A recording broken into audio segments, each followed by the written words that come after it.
Hello everyone, my name is Ikenna from Smiling Sun. Everything solar installation, everything inverter installation, everything going green. We absolutely love clean energy. So today guys, let's talk about how your batteries are charged. What is the charge cycle behind your batteries? And what exactly is the right selection of battery from your solar charge controller and your inverter, and how this ultimately impacts on how long or short your battery is going to last. Everything you do every single day either prolongs the battery life or makes the battery life short-lived. So let's look at what you can do to help these batteries last longer. So whether you're a homeowner or an installer, firstly, you need to identify what type of battery are you using. What type of battery did you buy? Now you have different types of battery. You have a lithium battery, you have gel batteries, you have AGM batteries, you have flooded lead acid batteries, you have tubular batteries. In each of these batteries, because the manufacturers have used different chemical compositions to make these batteries, they've recommended different current charges to be able to charge this battery. For instance, the current I'm going to use to charge battery A is going to be different from the current I'll use to charge battery X. So the current varies from battery to battery. So if you use the current that you're using to charge a lithium battery to charge a tubular battery, you might have a problem. For most inverters, there's a provision for where you can select the type of battery that you're using. So if you're using a lithium battery, there's a place for you to select it. If you're using an AGM battery, there's a place for you to select it. So look for where this function is on the body of your inverter. Use a screwdriver and turn it to the desired selection of your battery. So you're sure you're using the stipulated currents by the manufacturers of the battery to charge the battery.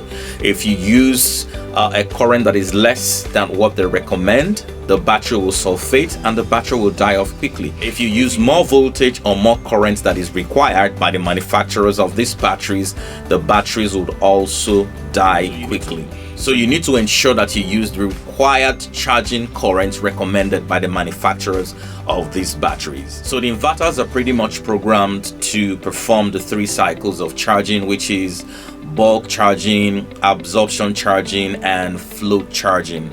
All right, so the bulk charge is the very first stage of the charge cycle. It takes it from near empty charge or 50% depth of discharge to around 80% state of charge. And then the absorption charge takes over. Now the absorption charge, the difference between the absorption charge and the bulk charge is pretty much that it's going to use a set voltage. So let's say you're using an AGM battery and the set absorption charge voltage is 55 or 57.6. It's pretty much going to maintain that set voltage for like an hour, 2 hours, 3 hours, depending on the recommended duration that it should charge from the manufacturers of the battery. So it's going to keep at that voltage, keep it there steady and charge it for 3 hours.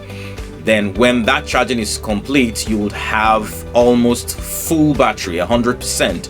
And then the flow charge takes over. So the flow charge is more like a trickle charge. So what it does is to ensure that the battery is always full at 100%.